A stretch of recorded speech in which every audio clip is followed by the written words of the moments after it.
no introduction. We got Papoose in the building. My man just walked right in, man. Yeah, man. So what's good, Pat? Ain't nothing grinding, man. Working, man. You know what I'm saying? But tell us a little bit more about you and K Slay. Slay's like a big brother to me, you know what I'm saying, as opposed to just music. You know what I'm saying? We vibe on real life, everyday life, you know that.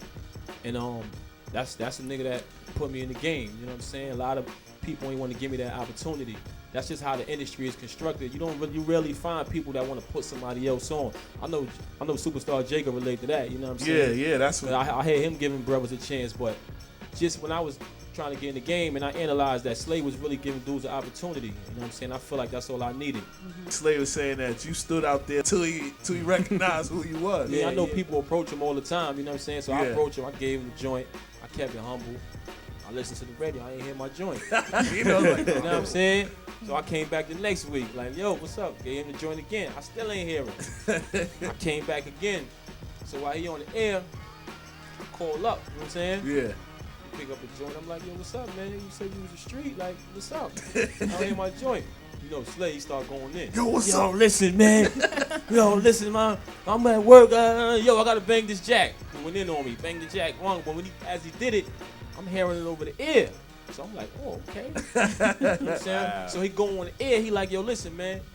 Everybody can't be a rapper. You know what I'm saying? Yeah. Some of y'all got to be firemen. Like, you know, Slay be going in. So he like, yo, spit something that I never heard before. Somebody can spit something I never heard before, I'll put you on.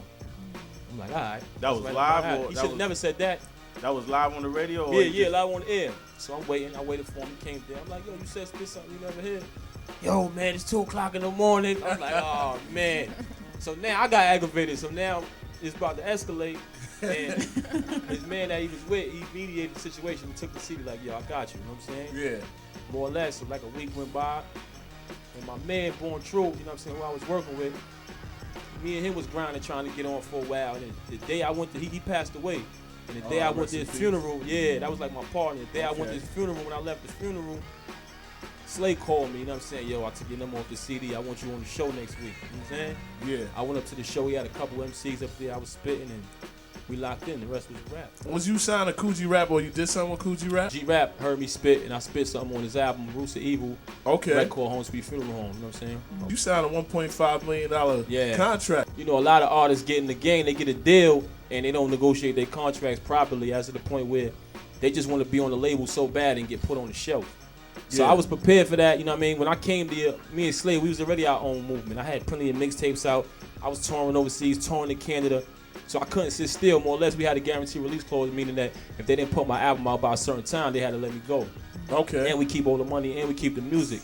Nice. So time went by, and I refused to be shelved, man, and my lawyers went in there, and we got out of there, you know what I'm saying? What's your take on the rest of the hip-hop community, like dudes talking about stuff that they really not doing just to sell records? Is that the way hip-hop should be going, or is that's just the culture of hip-hop? I can't say it's the culture of hip-hop. Yeah. You know what I mean? To each his own. I don't really like to knock nobody. For what they do. Yeah, I don't really like to knock nobody, but it's a lot of whack shit out there. You know what I mean? I don't know if I'm cursing. Yeah. Nah, you know what I mean? You know, it's almost like a contradiction. I don't like to knock nobody, but it's a lot of whack music out there. I got to say that. Like, how do you feel about the RA with the mixtape thing? Like, we might not get another Papoose. I think that's disgusting what they doing, what they did to the mixtape game, man.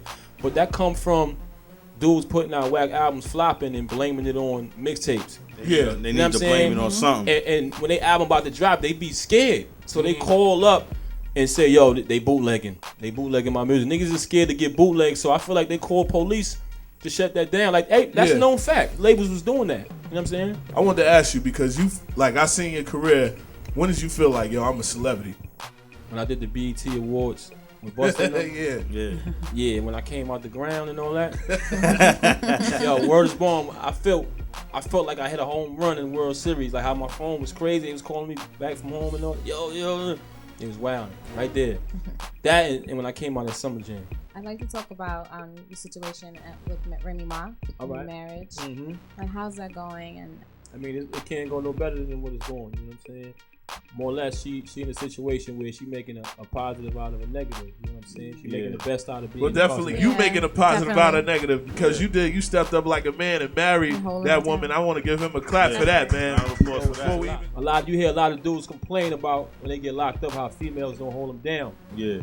But when I go to Ragged Salad and I visit my homies, I see a room full of females. That's crazy. But when I go upstate and I visit Rim, it be deserted. You know what I'm saying? So they don't really get no visits or nothing like that. You know what I'm saying? That's crazy. Besides Rim, all the other females, they don't get no support. Niggas don't hold them down. So that's something that need to be addressed. But that, as far as me and Rim, I do that from the heart. You know what I'm saying? It ain't got nothing to do with nothing, no lights, camera, action. That shit is official. You know what I'm saying? She a real person. She deserves it. So it is what it is. Yeah. You know what I mean? I'd like to thank you for coming out. Thanks for having me.